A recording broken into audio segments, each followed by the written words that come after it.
Shwmai, ni yw'r Ganolfan Iechyd Meddwl Genedlaethol, neu'r NCMH. Ers mwy na degawd, rydyn ni wedi bod yn gweithio i wella'n dealltwriaeth am gyflyrau iechyd meddwl ar draws pob cyfnod bywyd.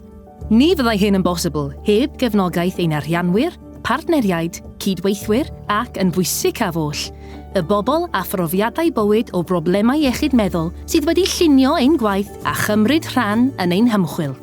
Gyda'n gilydd, rydyn ni wedi creu cymuned ymchwil fywiog ac wedi helpu i ddatblygu dulliau sy'n seiliedig ar dystiolaeth, sy'n caniatáu glinigwyr roi diagnosis a chynnig triniaethau cynt sy'n addas i'r unigolyn, gan wella lles pobl yng Nghymru, y Deyrnas Unedig a thu hwnt.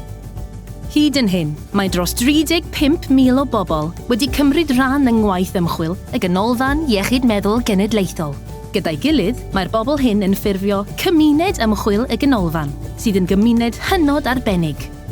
Mae cymuned ymchwil y Ganolfan ar agor i bawb sy'n hŷn nag 1 ar 15 oed, p'un oes gennych chi brofiad o salwch meddwl a'i peidio. Pan fyddwch chi'n ymuno ar gymuned ymchwil, bydd gofyn i chi lenwi arolwg byr a rhoi gwybod i ni am eich profiadau a'ch ffordd o fyw.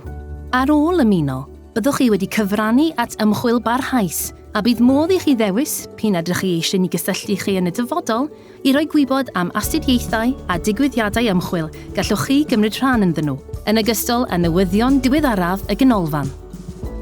Drwy ymuno â chymuned ymchwil y Ganolfan Iechyd Meddwl Genedlaethol, rydych chi'n dylanwadu ar ddyfodol gofal iechyd meddwl. Bydd eich data'n ddienw yn cael ei gadw'n ddiogel a, gyda'ch caniatâd chi, efallai y bydd yn cefnogi prosiectau ymchwil cymeradwy yn y dyfodol, gan helpu ymchwilwyr i ateb cwestiynau newydd.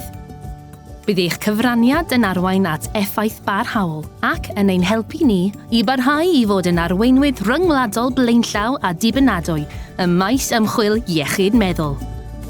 Felly, ymunwch â ni wrth i ni gydweithio i wneud gwahaniaeth ar lles iechyd meddwl.